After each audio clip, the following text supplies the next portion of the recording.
Hey guys, what's up? Welcome back to Sincerely Vanilla's YouTube channel. Today we are going to be talking about destroy your perception of life and build a new one. My name is Vanilla Kotapali, and my friends call me Kote. Oh god. Your turn. Hello guys, my name is Manu Sriram Seti, and some people call me intellectual, other people call me stupid. I prefer the intellectual. That wasn't as hard as you Yeah, thought it was. okay, yeah. I don't know what you were trying to do. My name is Jean Lerard. I live in the basement of... Might as well give your geolocation at that point. Today we're talking about something that I learned through reading a book recently, and I'll probably do an episode on the book later, but this is one of the things that there was a line that I read and I was like, oh shit, that actually makes a lot of sense, and I kind of just piggybacked off that idea. So today we're going to talk about people who always look at their life so negatively and always find a problem with everything, and we're basically going to tell you how to destroy your perception of your life and teach you how to build a new one over time and by looking at your past experiences. So I've said this in an episode before about how humans are the best manipulators. We manipulate ourselves the best. Something can happen and we'll tell ourselves the complete opposite and then we'll believe it. We very easily manipulate ourselves, but that being said, we can use that to our advantage. That doesn't have to be a bad thing. I feel like a lot of people, they spend most of their life kind of living inside their head. I feel like they don't realize just kind of how much power their head really has. So one of the things that I wrote down was how it's not the event that causes us pain, but our reaction to it. So something can happen, things happen to everybody, but it's the way that we look at it afterwards, after it happens, the way that we feel about it, that changes your perception of your life. And that builds over time. So if you have a pattern of thinking about things negatively, always finding a problem with everything, that's how you're going to look at your life. You're going to be that type of person that's always oh my god, I hate my life, I hate, only bad things happen to me. And you're just going to become a pessimistic person that no one wants to be around. And we've all been around people like that, and it sucks. It's awful. I feel it's so easy to fall into that because bad things happen to everybody. I feel more bad things happen than good things happen. And I feel at least with the three of us, there's so many things that have happened to us that we could have let completely change our life and control our emotions, but we haven't, and we're in a much better place because of that today. So last year I was training to get my diploma in Indian classical dance. It's a very hard and physically strenuous thing. If I let it get to me, I could be stuck like that forever. It just could have been the way where I got my diploma, but I wasn't happy about any of the dances I've performed or anything I've done. And my dance teacher always says this. She's you could either be stuck in a positive cycle, thinking positive things, counting your blessings, and just having a positive outlook on everything, or you could be in a pessimistic cycle where you live the same life essentially, but you only focus on the bad things, and that gets to your head and you only think about the bad things, and it's just an ongoing cycle, and you turn into a pessimistic person as a result. And everybody around you starts to kind of hate you too. So if you're that type of person, you wonder, oh, why don't I have no friends? Maybe that's why. And you need to let go of some things, and you kind of have to realize that without your reaction to something, that thing can't control you. You need to stop letting your life control you, and you need to start controlling your life. If you always have a reaction to everything, you don't just let some things go, you become a person that lets everything around you control how you feel. Same thing with you don't want to be around people that gossip all the time. Oh, that too, yeah.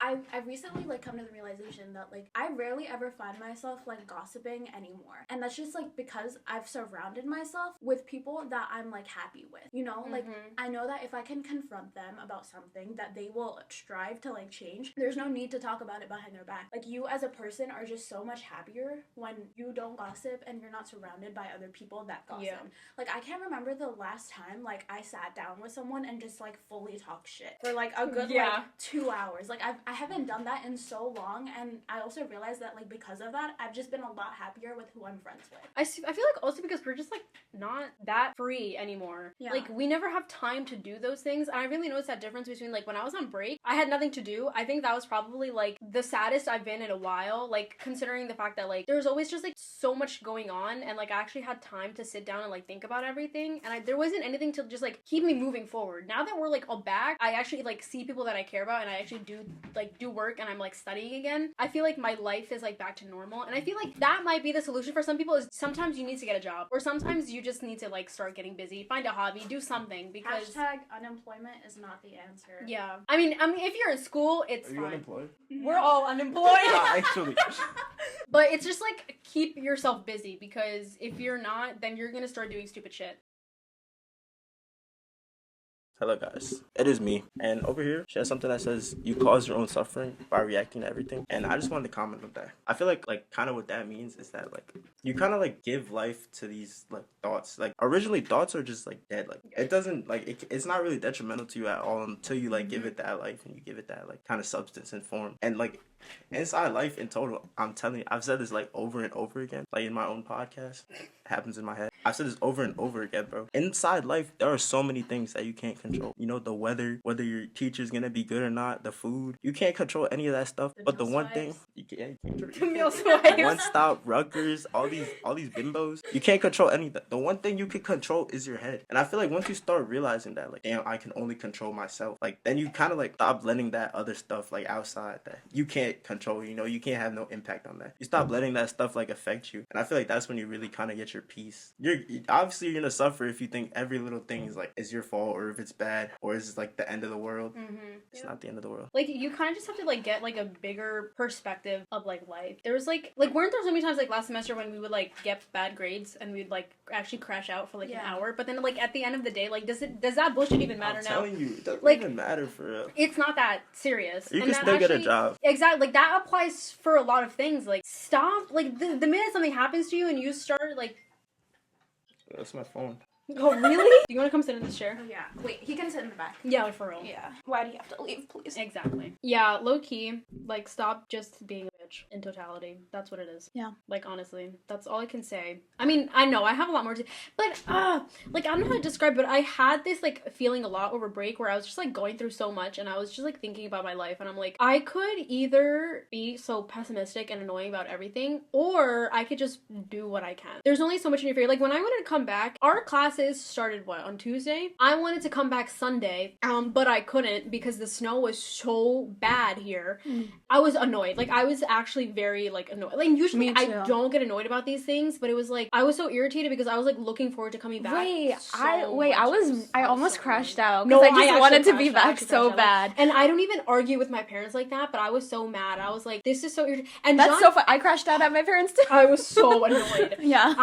And then John texted me. He was like, where are you? And I'm like, at home. He's like, oh, I just moved in. And I'm like, thank you for telling me like you didn't know. Like just know. He's like, the roads aren't even that bad. I'm like, I know, but there's just like so many things like that bullshit that happens like that. And I was just like annoyed for the rest of the night, and I'm like, this is just like, why can't I go? But like I was being a literal child, and I don't even do stuff like that. I was just like looking forward to it so much that I was like I'm just annoyed. Like sometimes you do have reasoning for acting that way, but you also have to realize the way it comes off. Yeah. Like to other people. I wish I like thought about the way that it came off when I kind of crashed out. I definitely didn't. Yeah, I didn't. I definitely didn't. 2 hours after that, Ava had texted in our group chat, and she was like, hey, like guys, be careful on the roads. And she just like spun in a circle. Oh, yeah. And I'm like, you know what? I'm literally being a child. It's actually not that deep. Like it's either I stay home for an extra night or I. Can you sit, please? Okay. Taking my seat. This is kind of what he was saying before, where like you need to understand where you need to put your energy. Like put your energy towards your priorities, and like understand what you can control and what you can't control. And then when something happens in the realm of you can't control it, just let it go. Like what are you gonna do? Like you're wasting your energy because you can't even control it. So like what are you gonna do by stressing about it? Exactly. It's a scarce resource. That energy. Yeah. Oh, scarce. That's a good word. Yeah. So that energy is better sent towards focusing on what you can control, which is yourself. Exactly. Yeah. Yourself, like your goals, your reaction, and your aspirations. Yeah, like your aspirations. Like these are things you want. If you want to like pay, these are things like I feel like you should be paying attention to. And then there's like something that happens. Like you can't let like these small things like tear you down. Like over time, it's not like one thing happens and like you react negatively to it. Like we're humans, like it's gonna happen. But it's like the growth over time, if that makes sense. Like Just like keep trying to not see the bad in everything, and you'll actually be a much happier person. Now, how do we build our perspective? And to this, I say that there's several ways that, okay, I think we could break it down. Do you think you can move your seat? No. No. I know if you gotta go. What? This is No, this is her problem. This is your internet debut. We both have YouTube channel. Oh. Okay, can Alright, you guys. So shove I over? think that this breaks down into three main Look how categories. loud you're being.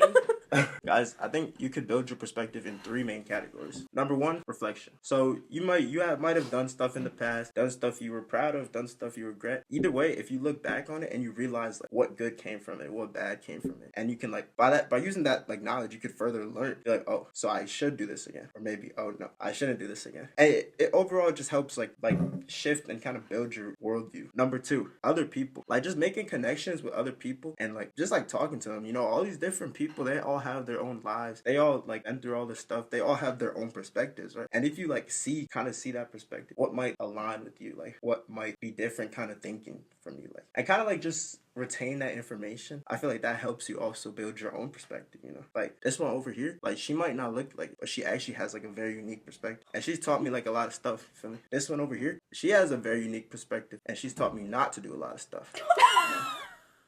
But either way or not, it still helps you build your own perspective. Just from piggybacking off from other people, bro. They have so much to learn. Go out there, go meet new friends, go make new friends, go listen to your teachers, bro. Talk to professors, teachers, bro. They all got their own perspective. And that brings me into third and last is like events. Like these events like might be like anything that kind of like affects your life in a big way. I know in my case, like I moved from my old town to like a new town, which was like completely different from what I was used to. And I didn't have a choice in this event, right? But that event still like taught me like so much, you know? It taught me like the importance of like independence. It taught me like focusing on myself. It taught me like just a lot of stuff, like all these events, even like, you know, graduating or going to college. These events are still like such important things that can kind of like shift your perspective, kind of bring in like your point of view into like a much broader like aspect, you know. Yeah. Oh, tying it back to Dr. Seuss, the more you see, the more you know. Bars. Wait, do it. Anyways, alright guys.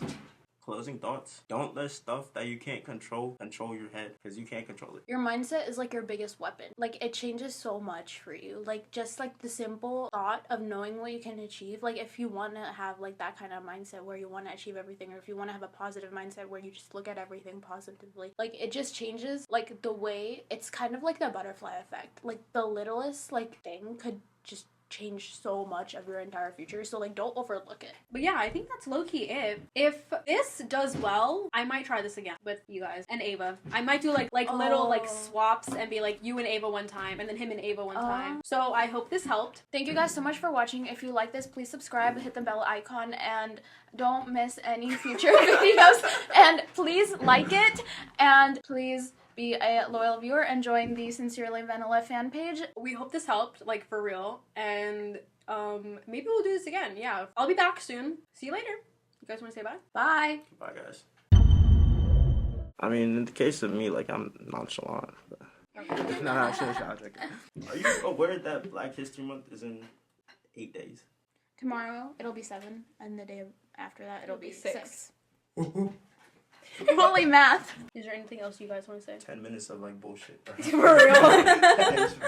See, he's flaring his nostrils again! Yes. Oh my god, you know when I walked into the bathroom today? The light reflected off my jacket and like turned off the tap because it was like... Wait, like it happened like twice. Mommy used to make chocolate chip cookies known to man. And my grandpa, he make corn on the cob every Sunday after church.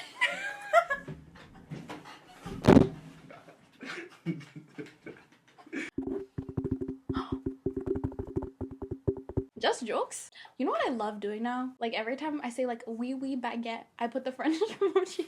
I love it. Like the France, like the flag. Like what? That's not a regular. Should we do the cute little like? You should not do that.